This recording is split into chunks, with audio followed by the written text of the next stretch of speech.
psychiatrie, pour en finir avec l'isolement et la contention. Publié le 19 mai 2019 section. Opinion dans le journal La Presse Gorette Lénard, agente de communication. Association des groupes d'intervention en défense des droits en santé mentale du Québec. Le lien va être dans la description de l'audio. L'isolement et la contention ont des effets néfastes physiques et psychologiques sur les personnes qui les endurent, mais aussi sur celles qui les appliquent, écrit l'auteur. Il y a 17 ans. Sur la base des expériences probantes, le ministère de la Santé et des Services sociaux a conclu à la nécessité de réduire, voire d'éliminer les mesures de contrôle que sont l'isolement, la contention et les substances chimiques.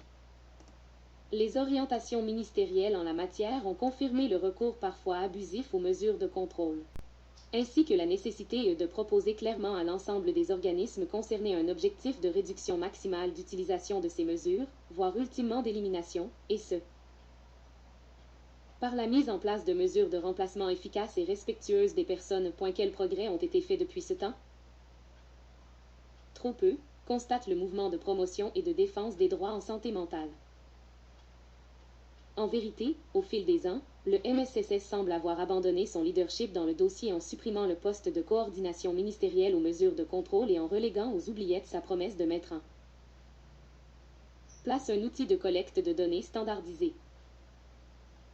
Ces actions expliquent le cafouillage actuel à l'égard des données non harmonisées d'un établissement à l'autre. Or, sans données significatives,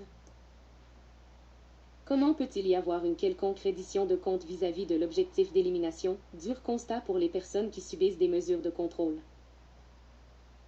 Mesures qui ne sont jamais thérapeutiques. L'isolement et la contention ont des effets néfastes physiques et psychologiques sur les personnes qui les endurent, mais aussi sur celles qui les appliquent. Par ailleurs, l'Organisation des Nations Unies précise que l'isolement et la contention peuvent constituer des actes de torture ou des mauvais traitements. Pourtant, des solutions de rechange existent ici et ailleurs dans le monde. Certains milieux ont mis en place des initiatives intéressantes, mais elles demeurent peu connues. Faute d'un leadership qui assurerait un échange d'expertise adéquate pour tout le Québec. Et la pratique sur le terrain des organismes de promotion, vigilance et de défense des droits en santé mentale démontre également que l'utilisation des mesures de contrôle se fait encore et toujours dans des contextes qui ne respectent pas les droits. Par exemple, différents moyens sont mis en place par des établissements afin de contourner les prérogatives de la loi en matière d'isolement. Les droits à l'information et au consentement sont régulièrement bafoués. Ou encore, les notes au dossier de la personne concernée sont souvent laconiques. Brisé le tabou le 15 mai. Nous avons souligné la 4e édition de la Journée nationale non aux mesures de contrôle.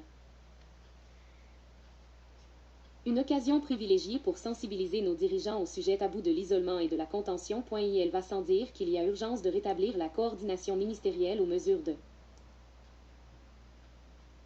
contrôle. Elle devra s'attaquer à l'outil de collecte standardisé de données,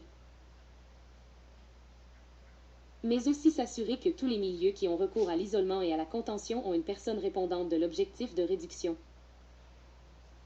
voire d'élimination. Une mesure de contrôle est l'équivalent de voies de fait permises exceptionnellement dans un souci de protection. Il s'agit donc d'une forme de violence institutionnelle. Ici, il faut faire attention de ne pas jeter le blâme sur les seuls soignants qui ont à les appliquer, car aucun ne le fait de gaieté de cœur.